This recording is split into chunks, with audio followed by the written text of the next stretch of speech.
Welcome, I'm Ryan Hicks, and this is Modern Business, the podcast to learn from franchise business leaders and explore new business technology. Our community is about sharing knowledge and tools that help us achieve our goals in business and beyond. Thanks for being here, and welcome to Modern Business.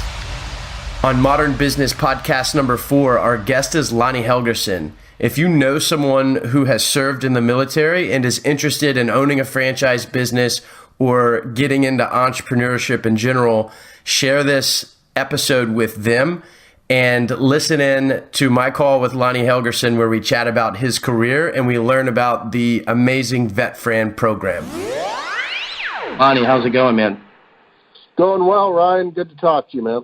Great to talk to you as well. Lonnie, go ahead and give a little brief background, 30,000-foot overview on yourself for the folks that don't already know you. Sure. Well, first of all, appreciate you having me on your show, and looking forward to maybe putting out a couple nuggets that people can take advantage of. But long story short, I've been in franchising for, I think, right around 35 years now. Something I got involved with right out of the military when I was a young buck going to college and back in the day. And I started my career with a company called Super 8 Motels, and I worked with them for many years. And I branched out from Super 8 headquarters and started my own franchise company back in the early 90s called Computer Doctor. And from that was born a couple of other chains, Expotech Technology Services, and we grew that brand very successfully for many years. And in 2005, I sold my interest out to some investors and moved to Florida with my family.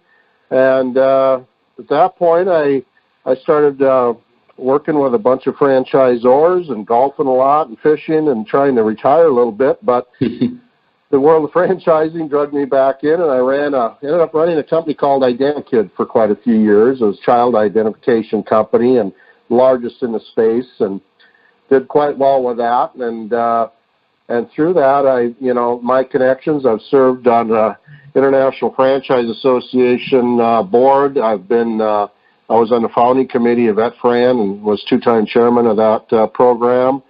ICFE Board of Governors for many years, Franchisor Association, Florida Board of Directors, which I'm still on. Been on there, it seems like forever. So I've been involved with franchising deeply all of my career. Today, a number of years, I've had Helgerson Franchise Group, which is a consultancy to franchisor that have either started franchising or thinking about it, or existing brands. I work with a lot of existing brands, large and small, on projects or sit on their board. I'm actively on the board of 3 different franchise companies, and as well as that, I'm still a franchisor. I'm invested into some companies, and one of them that's really got me busy right now is Kix Mobile. And Kix Mobile is we buy, sell, and trade cell phones, used, refurbished cell phones, and we also provide something called exchange repair, which is brilliant, by the way. I really like that. Thanks. Yeah, we hear that a lot. And we actually aren't fixing the phones, Ryan. As you know, we exchange a phone. The customer brings in a broken one. We do a very rapid transfer of data across and give them a refurbished, certified pre-owned phone from Kix Mobile with a 90-day warranty. So it's really a unique spin on it. We do it for roughly the same price as it would cost you to get your glass broke on a phone or whatever. So, yeah, we're experiencing really good growth with that brand. We've got a number of stores opening in Florida. We've got about 22 or 23 of them going into Toronto. We've got a corporate store in Elmhurst, Illinois. We got all kinds of stuff going on with that brand. And so between all of that and the brands I sit on the board and consult with, I stay pretty busy, Ryan. Well, it sounds like we're going to have you back on our 360 show where we do more of an in-depth look, because I'm sure you have a ton that you can share from the experience. We'll go ahead and put the link, by the way, to the Kix brand for folks that might be interested in looking at that as a franchise opportunity on the YouTube channel. Obviously, the podcast, we won't be able to link to it, but we'll put it in the description. So I was actually going to take it a bit of a different route. For our one question for you, we'll jump straight over to that. You have a background in the military, and I heard that you said after the military you got straight into franchising. So talk a little bit about your experience in Vetfran and why you're so passionate about that, as well as how folks here could get involved and maybe why they should. Sure, love to. It's one of my favorite subjects. Well, both have been good to me. The military was good to me. The franchising has been good to me. I love both of them with all of my heart, and I speak highly of them. And for me, the military, I did an 8-year stint in the Army. I got out of high school, went in 81, and for a couple of years active duty, come back to that's the South Dakota National Guard and spent another 6 years with them, and was going through the ROTC program and working towards my commission as an officer and all that. And my goal back then was to go back to the military, active duty full time as an officer, and retire at some point. I still have friends that I went through, ROTC with and other classes that are still in the military, lieutenant colonels and current full bird colonels, and, they've reached a pinnacle in their career. And while I was going to school with those guys, one of my fellow cadets asked me if I wanted to make some extra money. And I said, well, yeah, we're going to college, who doesn't? And so he says, I know you got some aviation experience, particularly in helicopters and that kind of thing. He says, we're looking for help at Super 8 Aviation. And I said, Super 8 Aviation, does that happen to be, connected to Super 8 Motels, which it was. And a little background, Super 8 was headquartered in Aberdeen, South Dakota, and we're a very rural community in South Dakota, and we were growing a significant amount of properties. And at the time, we had about 250 hotels, roughly. It was founded in South Dakota.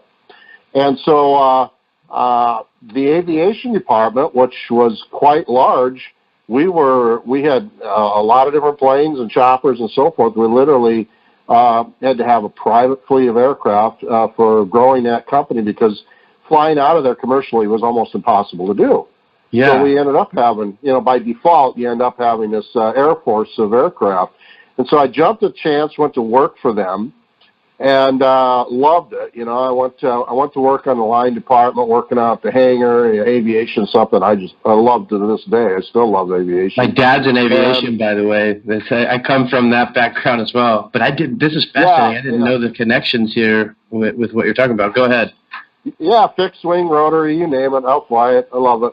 So anyway, we have this going on. I work there, and I graduated up through the ranks pretty quick and went to work at the headquarters.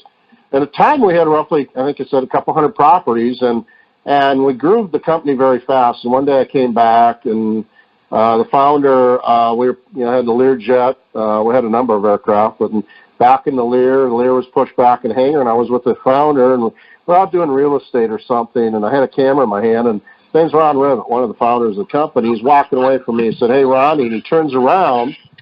I snap a picture of him, and in behind him is the Lear and his Mercedes and all of this, and it was just like I had an epiphany, Ryan. It was like crazy thing. It was like, here's this guy who was at an insurance company in a small town in South Dakota, and owns at that time the largest economy chain in the world. Mm-hmm. And I went, I'm going to do what this guy did. I'm going to start a franchise company.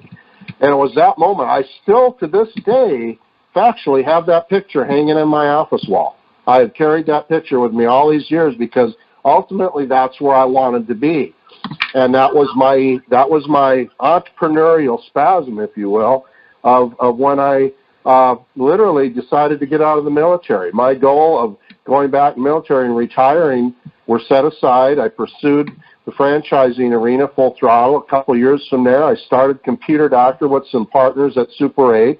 We did computer repair and computer sales, and we did exceptionally well with that, and I've been in franchising ever since. That was my jump to it. Wow. And it's been incredible ride ever since. By the way, you have to send me that photo. I want the photo. So bridge that over to Vetfran and some of the work that Vetfran does. Okay, easy enough to do. So I start my own brand and my own company, and of course it was interesting. One of the Lauren Steele, who was one of the other founders of Super 8, knew that I was leaving the company to start a franchise company, and so I had a meeting with him in the office. He gave me a call. I went to Lauren's office, and at the time, Lauren, interesting enough, had been chairman of the IFA, the International Franchise Association, like 2 years before this. And so I'm sitting with Lauren, and, I'm just a young kid at the time, and he's telling me, he says, all the benefits of the IFA and franchising and this and that, and how proud we are, you're going out to do this, and hate seeing you leave. But he said, as soon as you can afford to do this, that was his advice. He said, join the IFA. He said, the education will be incredible. You'll learn about franchising and blah, blah, blah. I said, okay, Lauren, I will do that. And he handed me some books, and out the door I went. And so I got involved with the IFA a few years later with our brand Computer Doctor. And over the years, and when I eventually got to, when I was running Identikit, after we'd sold out of that, moved to Florida and all that kind of thing, when I was involved with running as CEO of Identikit, I got a call from Michael Seid, and Michael was forming up the committee for Vetfran, and Vetfran had been around a couple years, Ryan. They had resurrected it after Desert Storm, which I was activated for, and had brought that program back. Don Dwyer, Dina Dwyer's father from the Dwyer Group, the rest of the soul, had brought that program back, and Dina had resurrected it, and they'd put something together for the, us guys returning back from Desert Storm. And at any rate, it just didn't gain traction. So it was kind of tabled, and it was sat there for a number of years. And Michael Seid was called many times and putting new committees together in the IFA. Michael kind of gets tagged for some of this stuff. And anyway, Mike calls me. He says, hey, man, he said, we're doing this. You're a veteran, been involved with Vetfran and blah, blah, blah. And I had been one of the first franchisors with Exvatech and Computer Doctor that had actually brought in veterans under the Vetfran program that Dwyer Group had ignited. And I had great success with it in the computer space. It was just unbelievable. And so Michael thought it would be prudent to bring me on because I knew how to make it work. And so it was myself and Mary Thompson from the Dwyer Group and Joe Lindenmeyer, who was with a different company at the time, but it was with TSS Photography in Atlanta at the time. He's now with a different brand. And there was like 8 of us, total. And so we start the committee, and Michael became the chair, and I was his assistant, and we started it out working it, and we really decided that it needed to grow up, and ultimately through that I became chair, and Mary Thompson from the Dwyer Group became my vice chair, and we really started putting together a very strong strategic plan for it at that time, and a big part of that was taking Vetfran and turning it into a non-profit. And so our goal was to move that, at the time it was just a committee. So I took that as the chair and proposed it to the board of directors, the IFA, that we become an operating entity under the education foundation of the IFA, which was nonprofit. That would grant us nonprofit status. Got it. And give us the ability to raise money and take tax advantages for that. And so that's what we did. And we got our foundation under those couple of years as I was chair, and doing that was a big piece of it. And then Mary Thompson took over as my vice chair and ran with it. And during her tenure, and then mine as immediate past chair, and Joe Lindenmeyer became chair, it was interesting. As Mary used to say, we were like, 7 men and 1 angry woman in the room, because we were the only people that were doing anything about veterans and franchising, and we were just beating this drum and having a hard time getting people to pay attention to us. All of a sudden, this thing grows, and it becomes so popular. We receive more press for the IFA and franchising through Vetfran than probably any program that's ever been in existence for any type of organization like IFA or any association. And it still is to this day. Vetfran has been one of the most successful programs of placing veterans, transitioning veterans out of the military or existing veterans, whether they be Vietnam era or currently getting out of, being stroked out of Afghanistan, wherever they're coming from. Mm-hmm. And that includes Guard, Reserve, et cetera, and even the Coast Guard. Give them an opportunity to become a franchise business owner in their local community, owning their own business by offering incentives and discounts and other programs to them. And that's just the Vetfran, and it's been probably the most successful program on the planet that's ever been for that, and I'm very, very, very proud to help contribute to that. It's amazing, man. Lonnie, thank you so much for your service and for what you guys did back. I think it was founded back in 1991, and it still is. Yeah. It still is a very great program. For the folks listening to this, share this with your veteran friends. This is a path to entrepreneurship. The program's amazing, and for the folks in franchising, give and get involved in Vetfran. So, Lonnie, we're going to have you back on the show whenever and do a longer form. We'll have you back for the 360, but thank you so much for your time, and we will be in contact very soon. Thank you. You bet. Well, I would like to throw one thing out there. Any franchisor or somebody or a veteran that's interested in the Vetfran program, whether they want to join it or use it as a tool to get into their own business, go to Vetfran.com. They're going to find all the information, videos, packets, tools, all kinds of things there for free to take advantage. That's Vetfran.com. We will put the link up. And everybody listening, share this with your folks. This is a great, great initiative. Thank you so much, Lonnie. Awesome, Ryan. Thank you for having me.